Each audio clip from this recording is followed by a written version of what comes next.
impulses are being redirected. We are living in an artificially induced state of consciousness that resembles sleep. Oh, damned hacker, that second time tonight that asshole's cut in.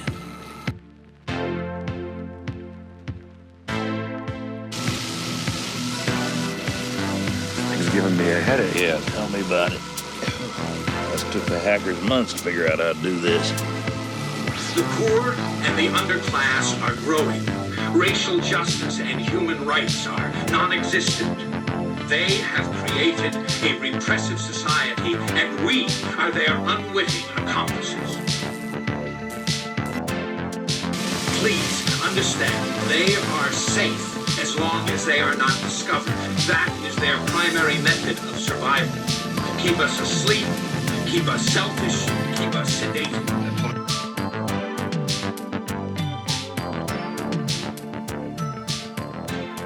Welcome to another Boer Republic Podcast. Today we are honored to have the members from Erkenbrand on the show. And representing the organization, we have Mr. H. It's an honor to have you join us today.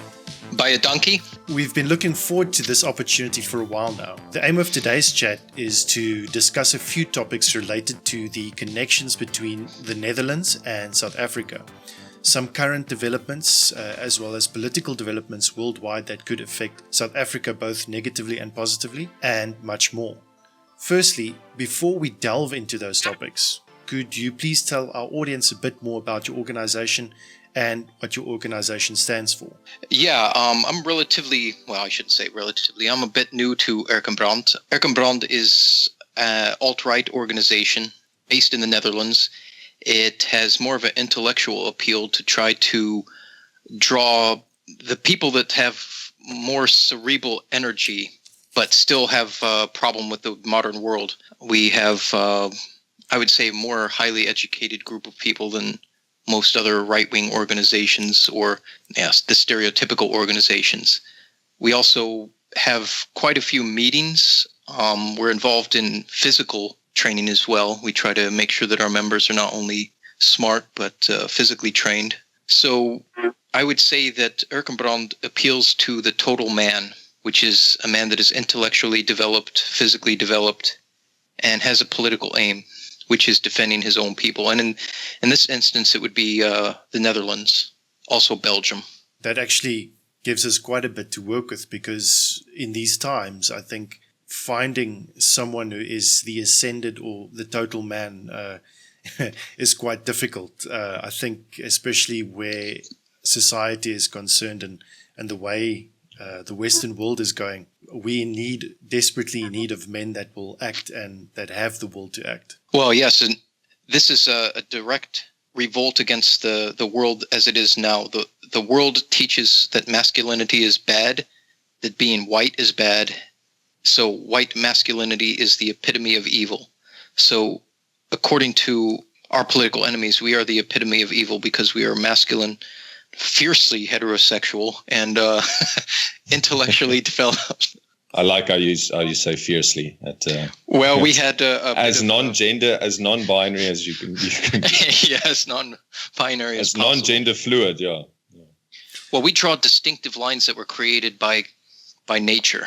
By God. So we are one with nature. If you've ever read Marcus Aurelius, of course, he talks a lot about being one with your nature, and fighting against nature is what the left has offered us, which they have destroyed the distinction between the man and the woman, the children and the adults, because as you see, a lot of adults are trapped in a permanent adolescence. So the natural order is destroyed on all levels. Yeah, for sure. They always first attack intellectually, and hence, and after that, they bring the violence, as the left does. And we agree with you 100%. That is something we have to fight back, especially in South Africa as well. So to get people out of their forever juvenile state. And part of the natural order, of course, is that if I would explain how I feel about the white man is excellent at organizing. And what the left is trying to do is show that our colonial past was evil, when in fact it was just a manifestation of excellent organizational skills, something that is missing in a lot of the third world. So we've actually helped them. If you look in India, railway station, the railway system that they have was completely developed by the British, and most of it's still in use today. You can make the same illustrations in Africa. No, for sure. No, the infrastructure that was built here has lasted for that reason alone, that it was built by the white man that came here. And I mean, I want to add on to what you say, and not just, obviously, IQ determines a lot of the white man's ability to create empires, but there's also part of our personality where we do stand up against authority, and we do have that need to explore and to create, which the balances of that sort of psychological traits that we have with a general high IQ culminates in basically what has created Western civilization. And we stand very proud of that and what our ancestors did. Have you recently seen the Molyneux video in which he speaks with the Australians about the Aboriginal population? And it was quite a scathing review of what they achieved in 40,000 years as compared to the British colonialists. It was an excellent illustration. Actually, it was as politically incorrect as you can get review of the 40,000 years that they had on that continent. Yeah, I know. I listened to his speech on his YouTube channel, and as best he does, I think he still tries to be as nice as humanly possible by saying the truth of how brutal the Aborigines were. And it's exactly the same here. You get we've had in the last 5 or so years is this push for decolonization of everything, which just basically means everyone wants to remove all the whiteness from their life while tweeting it on their cell phone. But yeah, it is at its base, it's a sense of jealousy and inadequacy that they can't recreate what we have created. But I agree. I mean, Stefan Molyneux is on point. Regarding South Africa, you have a history with South Africa. In that vein, could you please tell our audience a bit more about your experience of the country? I could say that I was a mix between a tourist and an expat in South Africa, because what started off as tourism turned into actually living there. And my experience is a lot different than a tourist, especially towards the 3 or 4 month range. I started to explore a little bit more and outside of the lily white areas to see how the coloreds lived. I spent quite a bit of time with coloreds as well. I found them pretty interesting. And also as we discussed earlier, their racism was more extreme than anything I ever heard from Afrikaners. In fact, when they would watch the television, and I remember we were watching Afrikaans television, and a black man came on, and they were getting mad at the television, calling him ANC and get him off the television. They were literally screaming at the television. And I thought, I'd never seen this in Afrikaans house. I mean, they would mumble a little bit and get angry about things, but the coloreds seem to be more of what foreigners expect from white South Africans is what you get in coloreds, I would say. Their reaction to African shenanigans. We were talking about the coloreds a little bit before the podcast, and they're an interesting group for people that don't live in South Africa. Coloreds is not a disparaging term. That is actually a term that they use for themselves. And they are mostly mixed race people. You can see quite a difference between coloreds and like Zulu or Xhosa or one of the other tribes, the Venda and Ndebele, Songa. They mostly speak Afrikaans. That is also an interesting point. It's a household language. So they don't only speak it at university or wherever. They actually speak it at home. Most of the coloreds I knew spoke Afrikaans at home and English for business. My experience in South Africa was a mixture of positive and negative. Of course, the crime touched me and the people that I knew there. And I was surprised how South Africans could get used to the crime, where it was something expected, that it was inevitable almost, that it was, if it didn't happen, it was probably going to happen, especially in Johannesburg, which is, at least the last time I was there, was the crime was quite insane in the central business district, especially at night. Were you at all influenced personally by any crime, or is it just from people or friends that you heard? Yeah, we had quite a few petty crime incidents, but also the crime affected me in an indirect way. One time we asked for we were a bit lost outside of a place called Kliptown, not Cape Town, Mark, Kliptown. And we were asking for directions, and my friend got out of the car, and I saw a black man get in the back seat, and my friend wasn't there, so I thought he was a carjacker. So I started basically hitting this guy and like beating the shit out of him. And what turns out is he was a guy that was going to ride with us and give us directions. My friend had asked this guy nicely, "Oh, could you just get in the car and show us where this place was?" Because it was a place where you could get like cheap car parts or something. So basically it was a guy that was going to do something nice for us, but I wound up hitting him pretty bad because I thought he was a carjacker. My friend's like, no, this guy's going to show us where this place is. So the crime had infected my mind where I was expecting it, and I saw this guy get in the back of the car, and I thought, oh, here it is. This is the thing I've heard about so much. This is what's happening now to me. So saying it indirectly affected me, that is how it affected me, is that all the horror stories you heard and the petty crime that you've gone through there, is you expect it, and it affects the way you live your daily life, especially in Johannesburg. Yeah, I think just to give people an idea is that you summarize it very well, is that expectation that something is going to happen, that if, you might as well put a sign in your house, like, you have gone 392 days without crime. And then something might happen statistically to you, in the next few days, in a sense. And, what it results in is not only a sort of a paralysis, but also a sort of a nihilism that is created within you, because you generally know that you can work as hard as you want and build something that at some point someone's going to take it away from you for no reason. And that is also why you probably experienced that, is that people generally tend to start living in denial then, and that the government gets away with more and more each passing year, because there is this sort of nihilism that has crept in. Because if you live with the prospect of crime at some point, it is quite paralyzing for your sense of motivation and hard work. Nihilism is the perfect word for that situation, because if this same situation were to happen in the Netherlands, I wouldn't have thought of a carjacking, but this act of kindness by this local was immediately seen as a possible carjacking. And that's because the atmosphere that was created by the intense amount of crime, that it's almost unavoidable. You would be naive to expect anything else.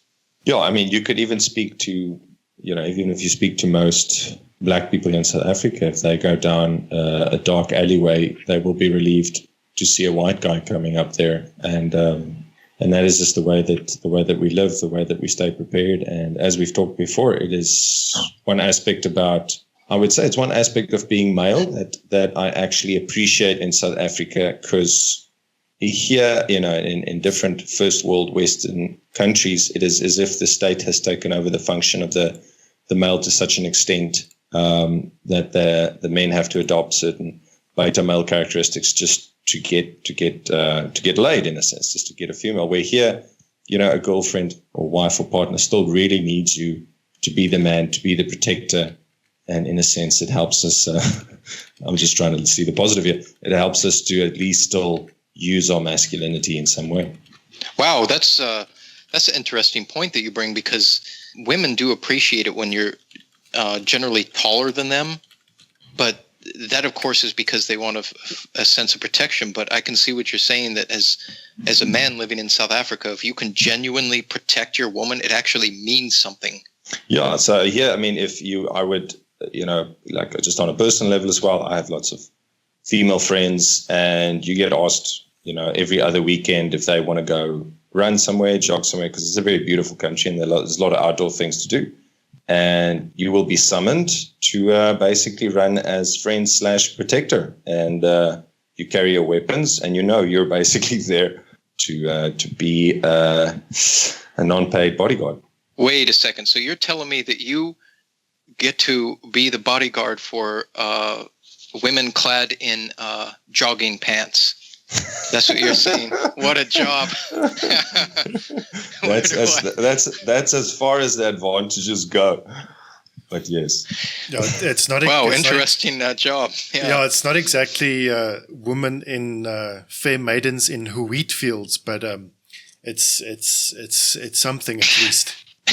You know, the South African, the white South African women in general, because I haven't been there for a few years.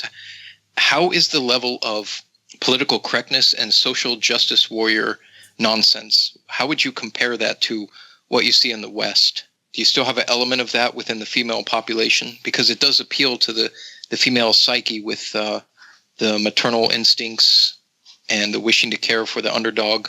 It's many-sided, specifically where you look at if it's more concentrated in the cities and universities, of course. That's where it gets the worst. But if you come from a rural background where you are more attached to your culture, to your good way of putting this, if you're closer to your culture and closer to your roots, then you are perhaps a bit more what would be called based, maybe even a bit more aware of certain taboos and things like that, especially aspects that feminism and that and general postmodernism says are good. You'll find that many of the girls that aren't, university is a corrupting factor, but many of the girls that aren't in university or that are much closer to their roots, that come from farms and things like that, are a bit more aware, a bit more realistic. Obviously, in South Africa, women are in general very, very much aware of their surroundings, of potential dangers. I mean, it sits in the back of your head, even if you might be somewhat desensitized. Yeah, I think that's just to add on that, and that is, just to answer that question is a podcast on its own. But just to cite one example, while we have the first woman, white female, namely Vicky Momberg, that was jailed due to her aggressive, non-political racist talk. So to give you an idea that has actually occurred. But you have to divide sort of the white women here in different camps. As he said, it's, some are, English speaking and some Afrikaans speaking. Afrikaans speaking are more religious, and the ones that have gone through the humanities and universities, you could probably equate to the European white women holding welcome refugee banners at the side of train tracks. That brings me to one of the questions that I had is, how are your views on the difference between the English and the Afrikaner communities? And also, I know there's a considerable Portuguese community that moved from Mozambique. How would you explain the differences between the groups of whites? It's not as if they're one homogenous group that can be herded into one direction politically. Before I answer that question, we're going to be doing a podcast soon relating to that subject. The sort of the differences between the white groups in South Africa. What we find is that yes, there are historical differences between the English and the Afrikaners, or more appropriately the Boer, and that specifically is still a historical, a long history where there is differences. And I mean, colloquially, there are still sort of jabs at each other, between Afrikaans guys and English guys, and sometimes even animosity. But that's basically in-group bickering as a result of the increased political intensity on this side. Is that many groups or guys or ethnicities, or that would be European ethnicities, start sticking even more together and start finding a unifying identity. How would you say that race mixing between blacks and whites, between coloreds and blacks, is it still pretty much divided, or have you seen a lot more mixing? Sure. Yeah. I just thought of that when you talked about the coloreds, and just to focus on that, you get probably the least amount of mixing you see is blacks and coloreds, strangely enough, and then you do see whites and black mix, and you do see interracial relationships. Obviously, you do see white people adopting even black babies, never the other way around in that sense. And then, again, it does depend in which area in the country. Or Cape Town, which is sort of more progressive, more cosmopolitan, you definitely have, again, you have higher amounts of mixed relationships, you have higher amounts of gay open relationships, where if you go to sort of smaller rural farm communities, you will be stared at, sneered at, and probably ostracized a bit if you walk into a bar as an interracial couple. But I think that there's a percentage of black and white, and that's definitely higher than the percentage of colored and black. But it's still a lot lower than you would find, say, in America. So another question: the people in the cities, would you say that they have a general sympathy for what's happening on the farms, or are they completely detached from the rural white South Africans? Well, there's a bit of both to that, actually. There's a lot of support for the farming community in the cities, but then again, it's a case of who you identify with. You'll find that it's a mixed bag. Many people deny that farm murders happen. Many people deny that there's a case of white genocide occurring in South Africa, and then it gets mounted to a far right-wing conspiracy. At the same time, you do have many people, and this is why there is such attention on South Africa lately, is because many more people are speaking up, many more people are reaching out to international audiences just to spread the word, and I mean it's thanks to the internet.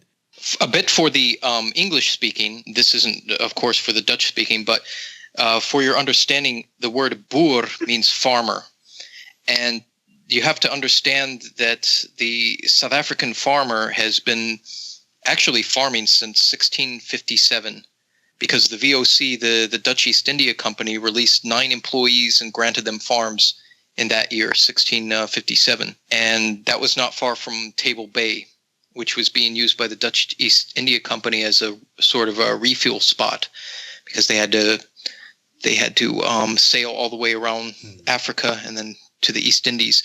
Well, what we see is that the whites have a very, very long history in South Africa, because when Jan van Riebeck arrived, the only people there, I believe, were the Khoi and the San, the Bushmen. And they aren't what we typically, the other tribes are like the Zulu, the Ndebele, the Xhosa, Xhosa, Soto, Swana, Pedi, and I forget all of them, but they were more towards the north. But the Khoi and the San were probably the only people that could be even considered the original people of South Africa. So it was actually sparsely populated. And what Jan van Riebeck and the Dutch saw was basically empty land.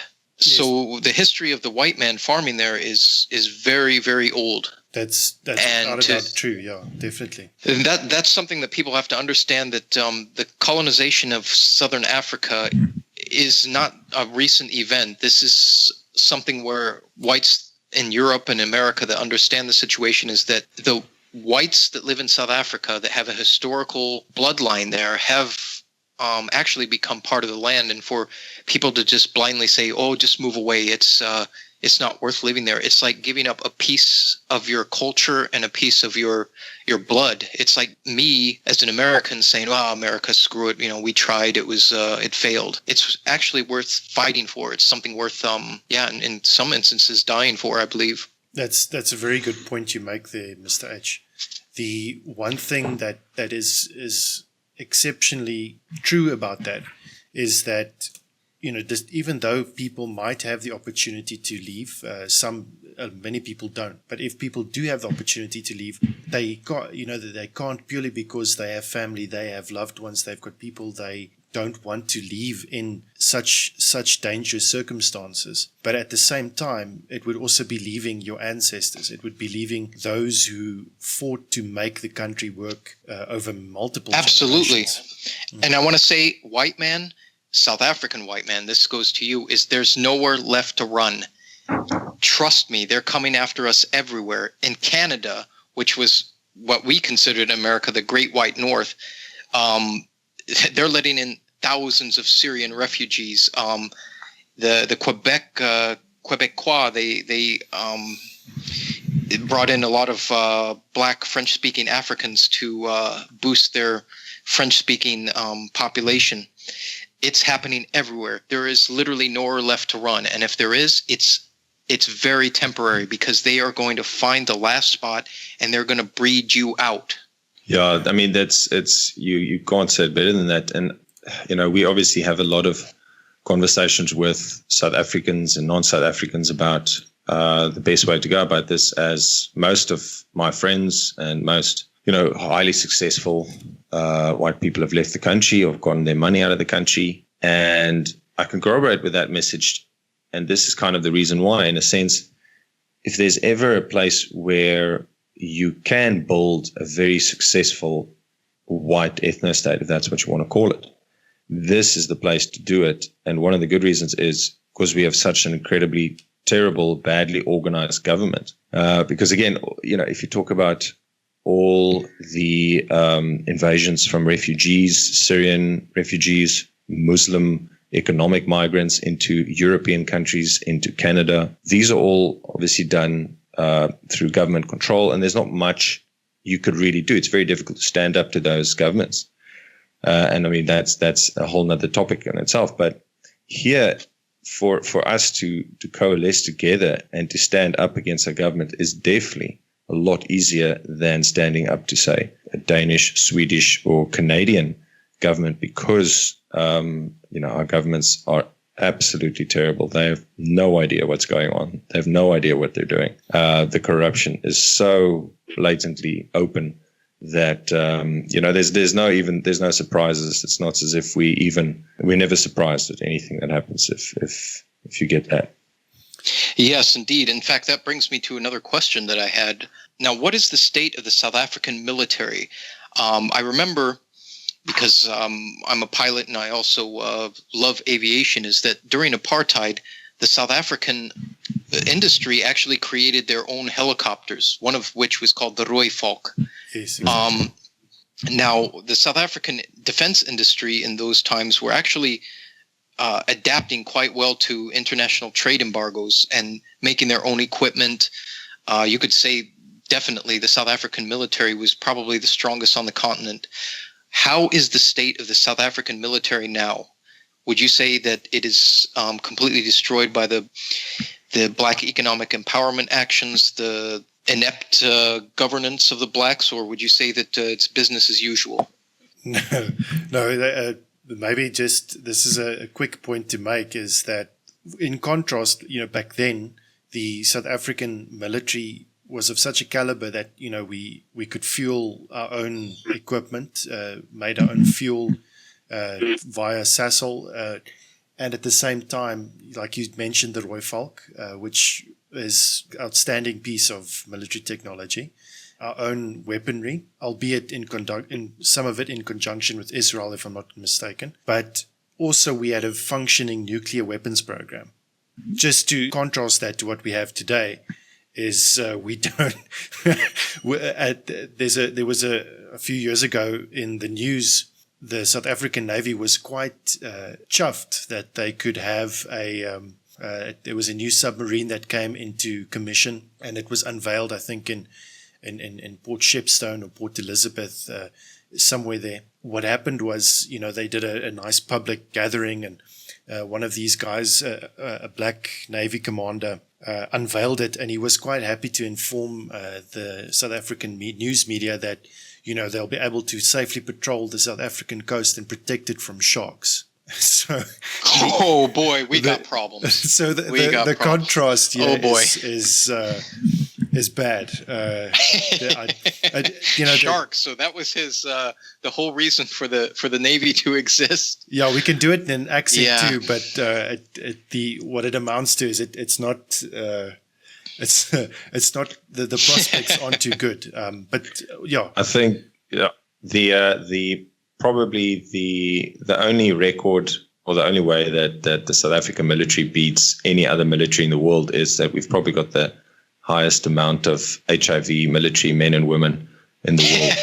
So their blood spills will actually infect the winning army, and the winning army will in turn lose in about 5 years when they all die. Yeah, that's probably the only way. No, it's a complete. Again, like I'm sure, like we don't have too much information, but you get all these little bits of news now and again, and no, it's absolutely horrific. There's no fear. No, I mean, even a country like Lesotho, which is enclosed basically around, sort of a mountain range in the middle of South Africa, they don't even fear us.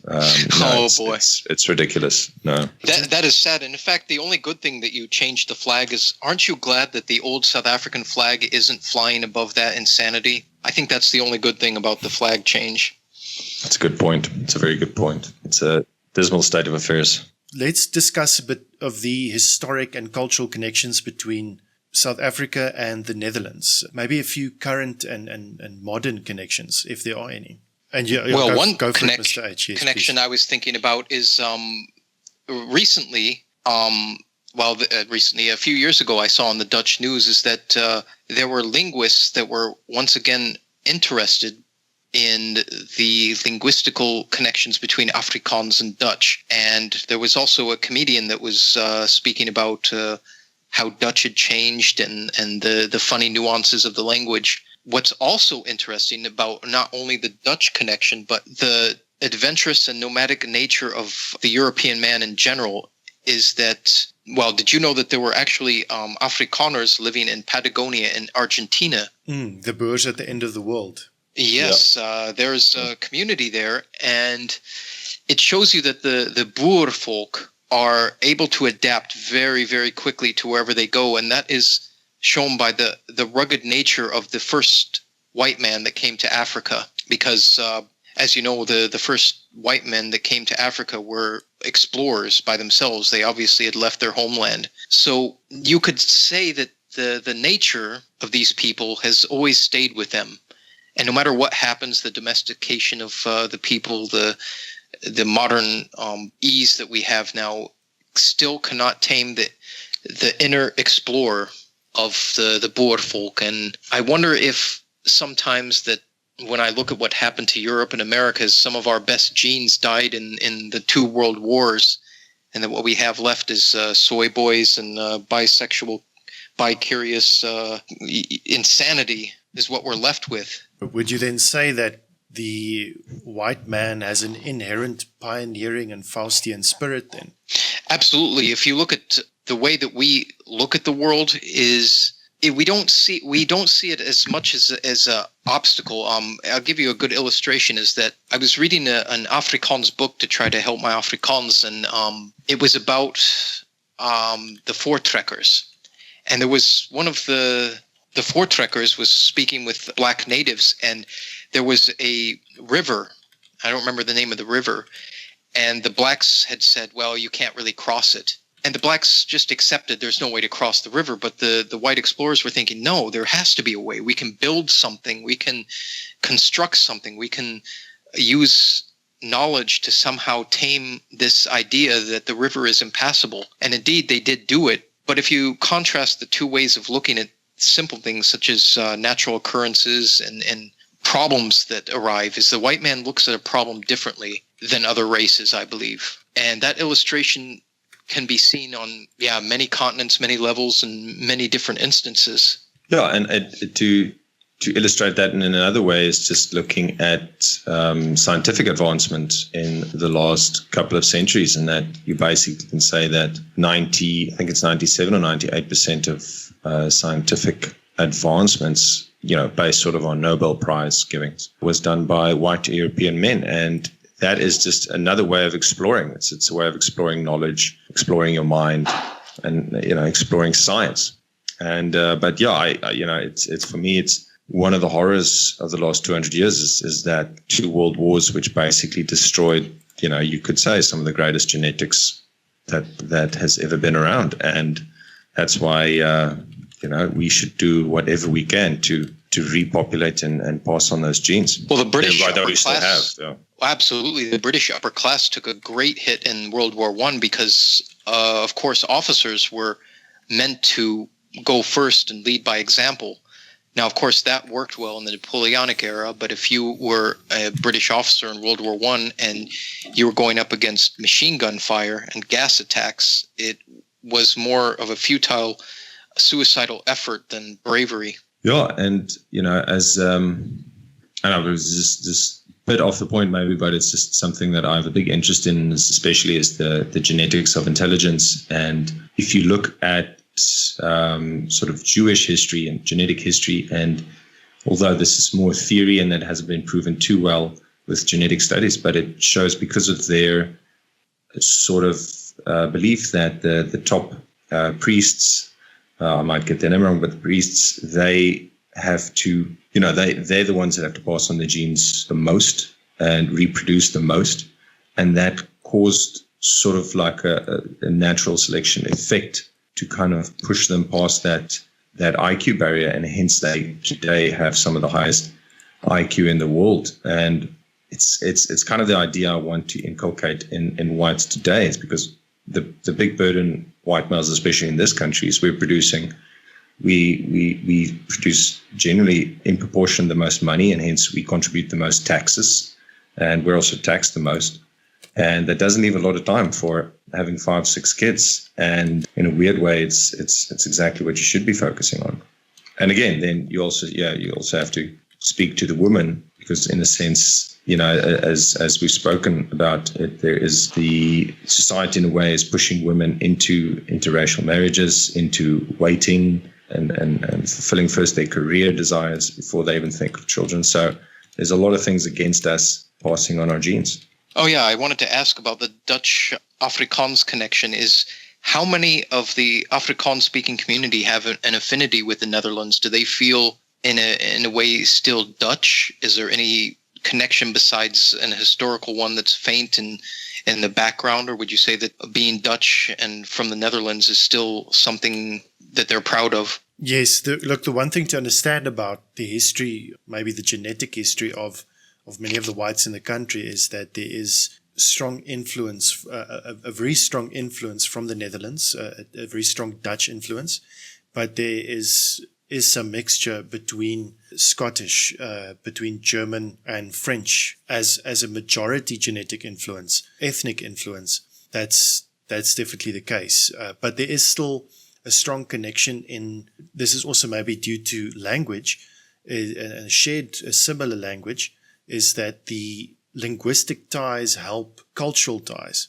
So, there's a huge interest in Afrikaans music that uses, say, for instance, Dutch ideals and maybe connections to that olden time, if I could put it that way. Maybe that's not too clear, but there is still a strong connection linguistically that ties into culture. But there's definitely still a strong influence and tie. And that leads me to my next point. The ties between the Netherlands and South Africa.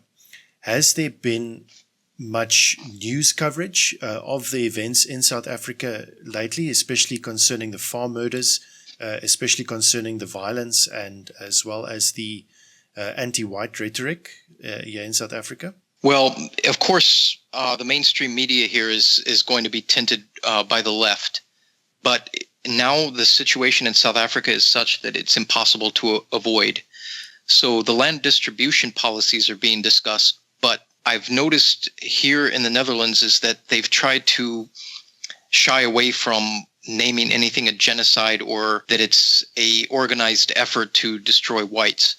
But once again, they are talking about the land distribution, but more as a passing news story of interest, not as an attack on a group. Of course, Erkenbrand is trying to change that, and the alternative news sites are showing the incidents with the farm murders. But as far as the mainstream media, I would say it's limited, and it's definitely very superficial. It doesn't get into the reasons why, and of course, the further left you go, it will almost make it seem justified. And is there some fraternal tie between many, not only say nationalist Dutch nationalist groups, but also amongst the more average parts of the population? Would you say that there's a bit of a fraternal bit of solidarity between the Dutch population and with what they see going on in South Africa and with their close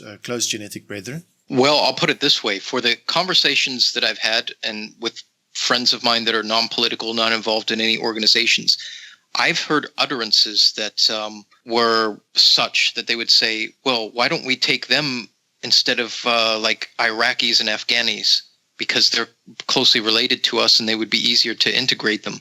You hear this sort of thing quite a lot from non-political friends and people that are just speaking about the events. So there's an unspoken brethren feeling that you don't have to program into anyone. It's, I think, a natural thing that if allowed to be expressed, you can see it and hear it from people. Of course, the mainstream media won't ever say anything about it here, but I've heard enough about it that I believe if the white South Africans had to leave, they would be welcome here by the general populace. It would be really good for the country, but as I say, South Africa is worth fighting for, so it is best to stay and fight. The Netherlands has its own problems that has to be fought for here, but I think there is a brethren feeling, and it's a natural one. It's not one that's built in, or that it's not one that's injected, I should say. You mentioned some issues that the Netherlands is facing. Could you please tell our audience a bit more about the situation in Europe, perhaps in the Netherlands first of all, and what's being done on that side to try and prevent, try and stop those problems from continuing? Well, to begin with, as you should know, I'm an expat here. I'm not Dutch. I have no connection with the country besides living here, which is good and bad. It's good in that I can look objectively at the problems here and not take it personally, even though I'm a white man. But it also is bad in the aspect that I can leave if things get bad, which I would consider cowardly. But I would say for the situation here is mostly a future problem, demographic problem that most European countries are facing. The Netherlands is changing very rapidly demographically and culturally. Of course, they're being attacked by the same forces of cultural Marxism that all of the West is. It's also being attacked demographically. I could say that the Netherlands is handling the problem much different than other countries. There's less of a state of denial that I've felt here than compared to me reading the British news or the news from other countries, is that I believe that the Dutch are more aware of the problem and the problems that will occur. There seems to be less of a political correctness mafia in the Netherlands. The Dutch seem to have more of a concept of freedom of speech, even though it's still limited here. I think that their idea of freedom of speech is developed enough that they can see nonsense when they see it. Is that, for instance, in England, the political correctness has reached such a level that I don't think the Netherlands would adopt any of the things that England has taken on. For instance, Sharia law is being talked about a little bit more here than in the UK. If someone on the mainstream news talks about Sharia law, it's more of a conspiracy theory. Islam is a problem here, and there's no way around it. There's no nice way to say it. We hear the same buzzwords all the time. Not all Muslims are bad, which is true generally. But Islam in general is going to be the crux of the problems here. This will be the focus point for any conflicts that occur. Now, that's not to say the Netherlands doesn't have other demographic problems. There are, if you read the news and the statistics, of course, the Antillean population has predisposition to criminality, proven by statistics. The way of life is changing here, and the Dutch are orderly, and they're orderly people. They don't survive long in chaotic situations. The way I could look at the Dutch is they like to have things structured. So the chaos that some of the third worlders bring is completely alien to the way of thinking here. And is there any attempt to try and halt or at least reverse some of that demographic change as far as you've been able to see? Well, politically, there are there are political parties here that have risen quite rapidly as a response to this. But as for the average Dutchman in the street, I can say that he is the same as most Western men. They're not going to do anything until the situation gets really, really bad. And unfortunately, that's just the way it is in America, in France, and in the United Kingdom. The political responses are there. The man on the street, he's not going to do anything until you thought that the British would have done something when the rape gangs started. Every time something happens and you think this is it, that people are going to rise up, it doesn't happen. So the tolerance levels are very, very high. That's because life is still too good. The Dutchman can still go on vacation. He can still pay his bills. There's still fuel at the fuel pump, so there's no reason to really do anything. That being said, I believe there will be one event somewhere in the world, probably Europe, that will change that. We're not at that point yet, and of course we don't want this to happen, but it seems an inevitability that one day this will occur, and preparing for it is probably smarter than not preparing for it. Unfortunately, it seems to be a trend amongst many Western nations and maybe even white populations for that matter, is many people start acting usually once it's too late. Over here in South Africa, we've had a lot of attention now on, for instance, the land expropriation issue, on the fact that those comforts that you mentioned are under threat. For years now, the white taxpayer has paid exorbitant amounts on things like fuel, on amenities, on luxury items, and yet we still haven't been, there hasn't been no revolution, there has been no revolt. There's been many instances where people boycott certain restaurants and institutions because money talks, especially when institutions start spewing anti-white rhetoric, or at least rhetoric that is deemed racist or anti-Afrikaner or anti-white. And unfortunately, that still hasn't been enough to wake people up. And we had a protest here, a protest called Black Monday, where many people gathered and to show support and solidarity for farmers and farm murders.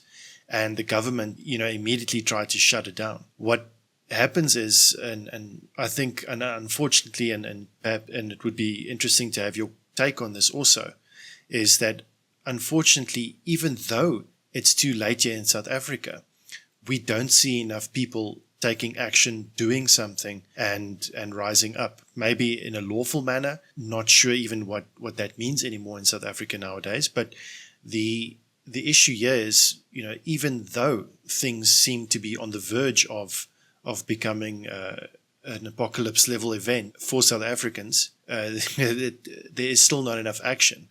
In this case, we are the minority demographic in the country. So it's understandable that there is hesitation to do anything. But that being said, as South Africa as an example for the rest of the world, there's definitely not enough action being done.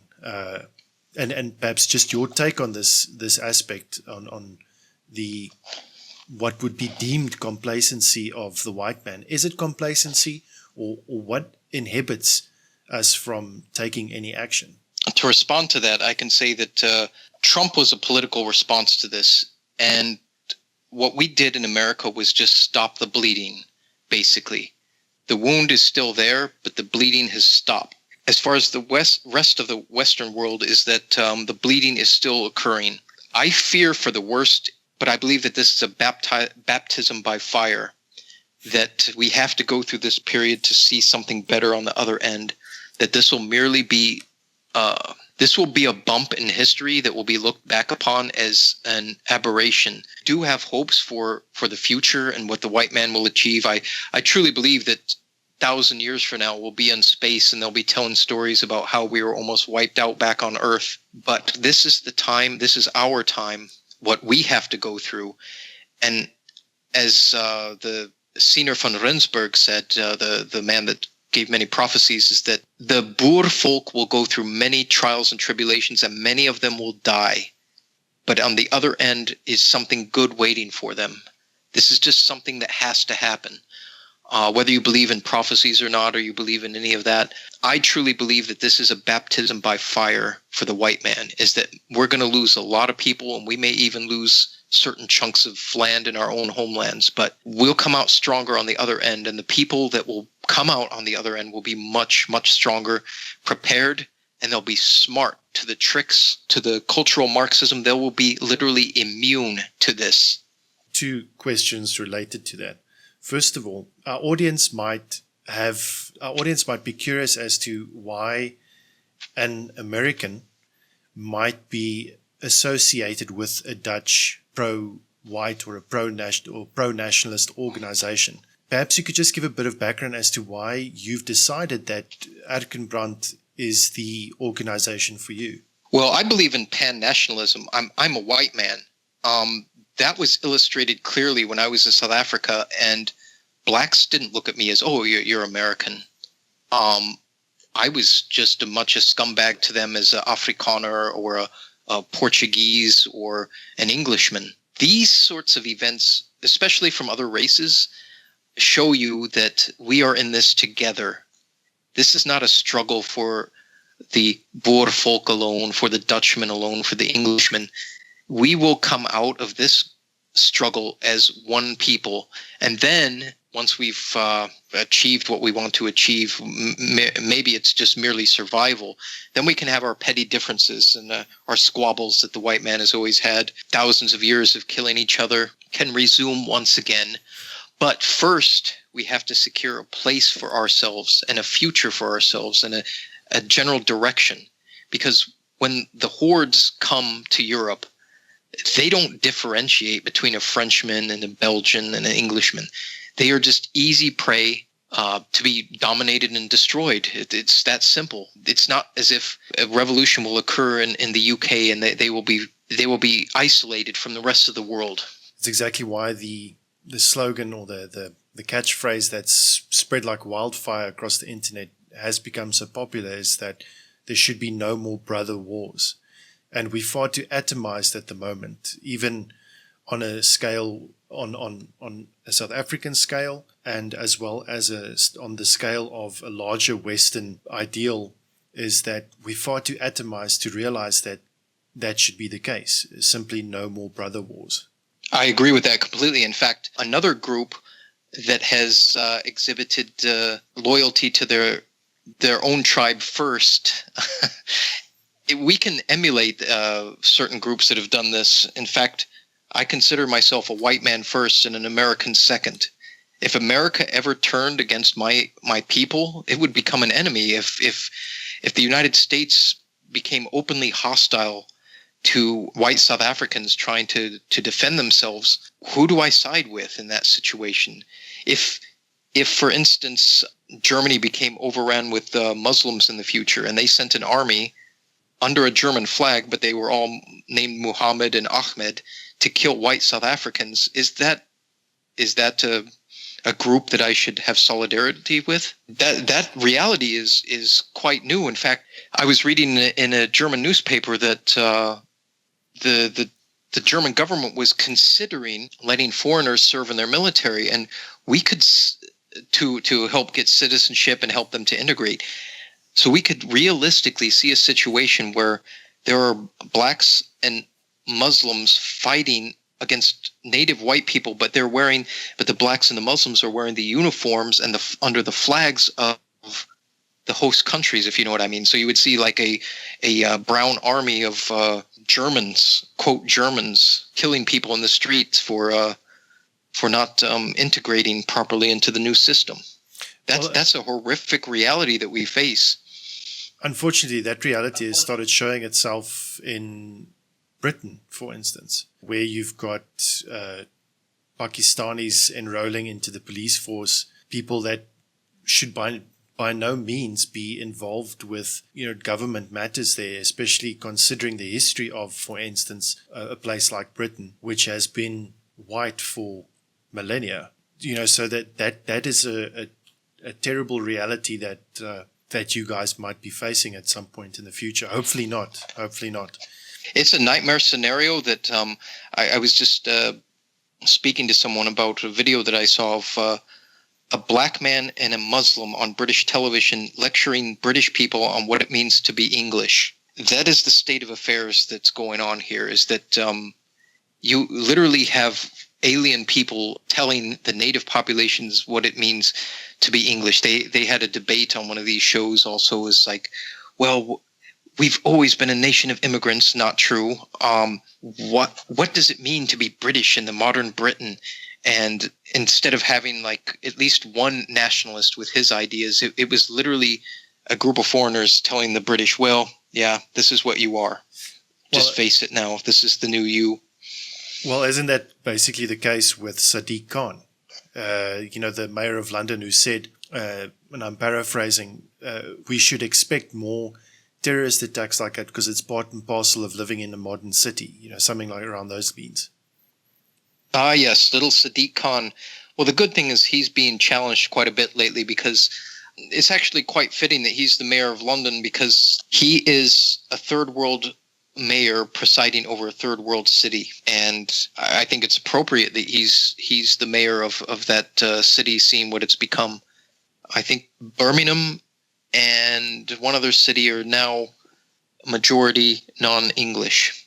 London was recently crowned majority non-English as well. So it's appropriate with the stabbings, Definitely. The honor killings, the genital, female genital mutilation. It's perfect. Perfect job for him to preside over those people. And not to mention all the acid attacks. And it's a perfect example as to why you shouldn't disarm your population. Yeah, he's at home. He should feel quite at home over the modern London. It's appropriate, I believe.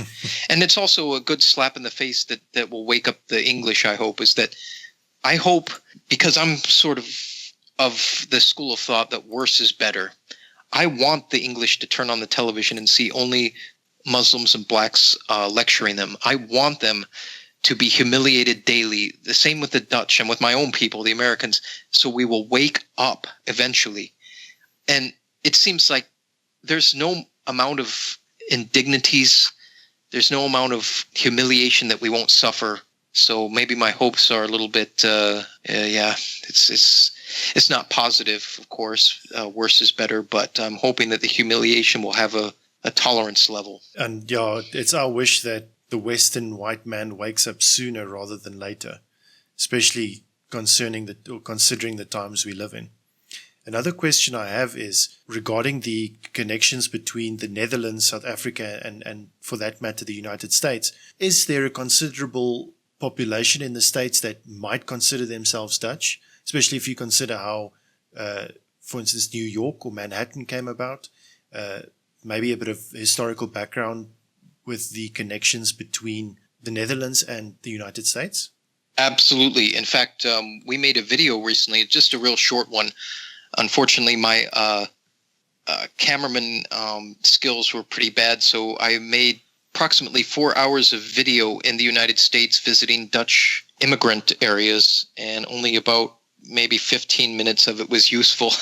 But yes, there's a considerable German and Dutch population in the United States. It's mostly concentrated in the Midwest, Iowa, I believe Minnesota has, well, that's mostly Swedish. Michigan has a sizable Dutch population. So yes, there are quite a few Dutch and German immigrants situated in the Midwest here, and they've kept a lot of their characteristics. The video that we made, Erkenbrand, was video exploring two of the cities that were populated by the Dutch, and they built a nice canal, a windmill. They still do a lot of the customs. They have a tulip day where they dress up in traditional clothing. So yes, the white population in the United States, the ones that are still connected to their roots, I can say to this day they still have very strong connections. In the East Coast, we had mostly Irish and Italians, and the Midwest would definitely be the place where you would find Dutch culture. And they do still feel Dutch. So you'd say that integration goes well when you integrate white men into white countries. Who knew? Oh, yeah, absolutely. Absolutely. In fact, I know that when the United States was giving land away, that Dutch and German farmers were very, very productive. Almost immediately, they were producing crops. And this is basically an alien land to them. They knew nothing about the climate. They knew nothing about what was possible to grow there. But within 100 years, they already had thriving communities, a first world situation set up. Also, perhaps another question. What we've seen on our side in South Africa is that there's been an increased amount of attention on issues of farm murders, on what's going on here, especially the current political situation.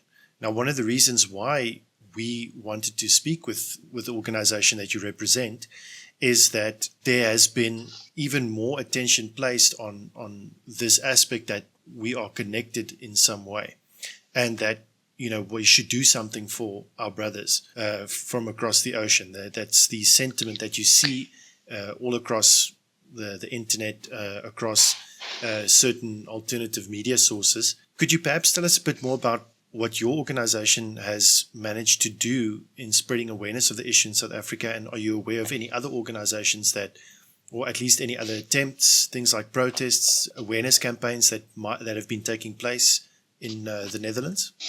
Well, I can definitely say that our organization is extremely interested in this subject. As Western men, we feel a connection with any suffering that's going on to our brethren anywhere in the world. So the Dutch, of course, will take this a little bit more personally because this is their own flesh and blood and the linguistic ties. As far as what we're doing at the organization with this podcast and outreach, and especially amongst ourselves, as we try to bring about awareness with this, but it's hard since we only have a limited platform, I should say. Our limited platform makes it only possible to reach people that want to come to us or people that read our information. We're not an organization that does demonstrations. We do give a conference, and we will probably mention these problems since there's multitudes of problems in the white world. But unfortunately, we do not have a loud enough speaker to be super effective. That hopefully will change. At the moment, I can say that we're a low-key organization. This is about it at the moment, is podcasts, using YouTube as a platform. Of course, the same thing with any right-wing organization. We have to worry about the identities of the people involved. So becoming too public of a figure is extremely dangerous for your career and also personal life. And that makes it hard to convey the feelings that we have about this, about the farm murders, about what's happening to the white South Africans. It hurts that we do not have the same platform as the leftists do for their beloved refugees.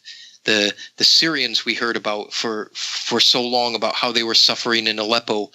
But what is happening to the farmers with little babies literally being burnt alive and slaughtered?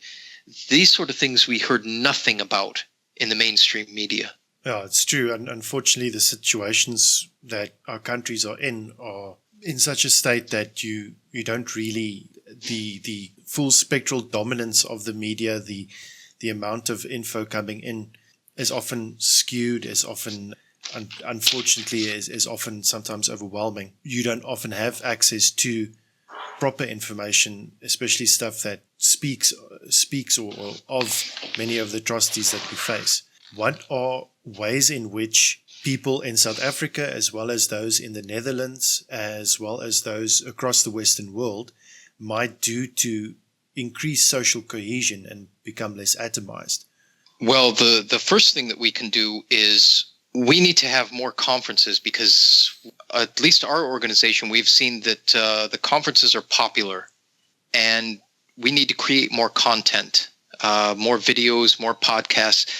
Most young people today are doing everything on the internet. If we can have a large enough presence there, the boomers are almost lost. The baby boomer generation, they're still stuck in the mainstream media, but the younger generations are going to the internet for information.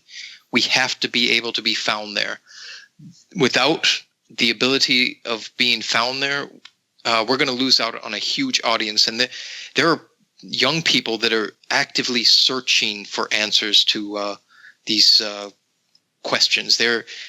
I'm sure if you looked at the average frustrated young male that isn't searching porn, he's searching for things that have an alt-right tint, like why do blacks steal or stuff like that. And, some of it may be a joke, but eventually will bring him to an intellectual conclusion instead of just a racist outburst. We want to channel people into positive thinking, into positive help. And there's a lot of frustrated young men out there in the West. They've been beat down with guilt, guilt of being white, guilt of being a male, and with the Dutch in particular, of course, down with their colonial past, as well as the British, that everything that they did was evil, and the only good thing they're doing now is accepting their total destruction. That has to be changed, and the only way to do that is the internet. The internet is the key. It is a gift given to us by us, invented by us. And what other solutions would you propose to, especially if there are any practical solutions, to improving our current situation, especially on a smaller scale for those who might not have access to bigger communities, for instance? Well, the hard thing is that there's so much self-policing in the white world that having these ideas and these thoughts and saying them out loud is going to get you in a lot of trouble. But when you do find people that are like-minded, you have to build organizations. It doesn't necessarily have to be Erkenbrand or your organization, but the thing is you have to build communities. And I would rather, it's not a good situation, but I would rather have thousands of atomized groups of white men that were pissed off about the same thing than us squabbling with each other about video games and other nonsense. The thing is you have to network. There's no other way about it. The internet is our gift, and we can do it there. Thank you again for joining us on this podcast, and thank you for giving us the time to chat and have a good conversation about our shared similarities. If you could just please tell the audience where they can get a hold of Erkenbrand and where they can get more of your content. Well, what's good about Erkenbrand is the name isn't being used by many other instances. So if you go to erkenbrand.eu is the website, but also just type in Erkenbrand in YouTube and you'll see some of the content there. We also touch on cultural items. We did a podcast on classical music, and we'll be doing one soon on poetry.